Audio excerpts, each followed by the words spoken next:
Die Hard Christmas, written by Doogie Horner, illustrated by J.J. Harrison. 'Twas the night before Christmas, and up in the tower, everyone was partying, except one wallflower. John McClane missed his wife. Things just weren't the same, since Holly had moved west and changed her last name. He tried to win her back, but still she said no, while unbeknownst to them, there was trouble below.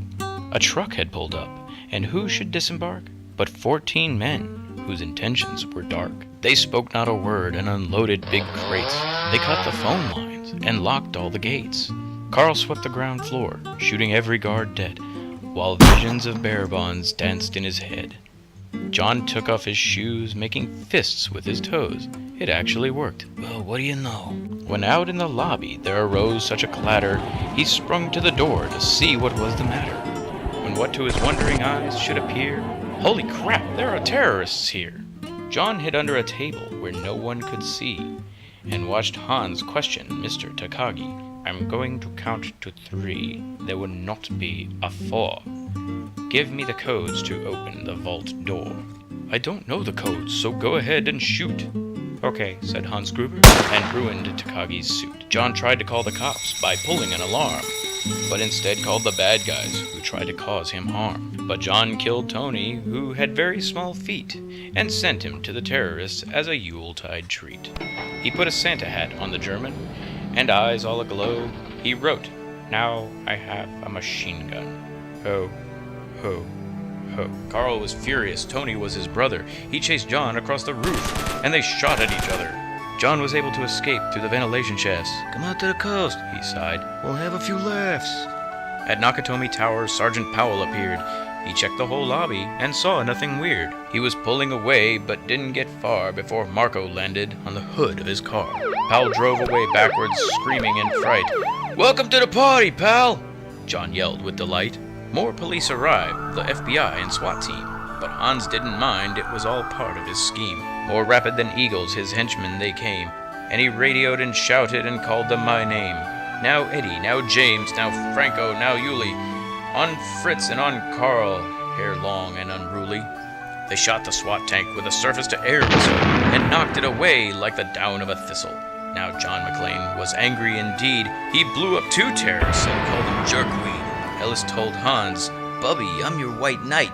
Hans shot him dead, giving the hostages a fright.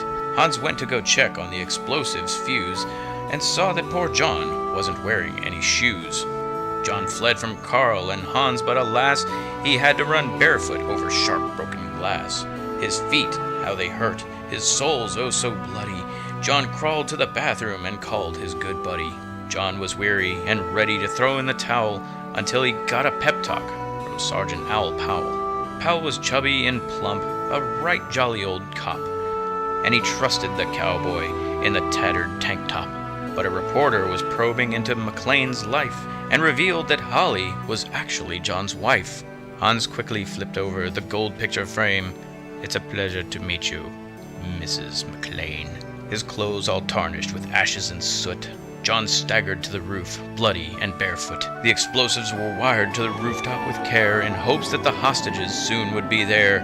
John warned everyone the roof would soon blow as the chopper strafed him, high-powered ammo. Around his waist he tied a fire hose tight, and screaming an oath, jumped into the night. He dangled in the air, gritting his teeth while flames encircled the tower like a wreath. Fiercely fighting his way back inside, John yelled, "Hans!" He was done trying to hide. He limped to the vault like an old man on crutches, only to find Holly in his filthy clutches. John dropped his gun, put his hands on his head. It seemed he and Holly soon would be dead. But with a secret gun taped to his back, John shot Hans in a surprise attack. Hans fell out the window, still holding Holly's arm, and slowly, deliberately, raised his firearm. The tenacious villain held on by his nails till John unhooked Holly's watch and said, "Happy trails!" Bearer bonds fluttered like fresh fallen snow as Holly embraced her blood-spattered bow. So Merry Christmas to all.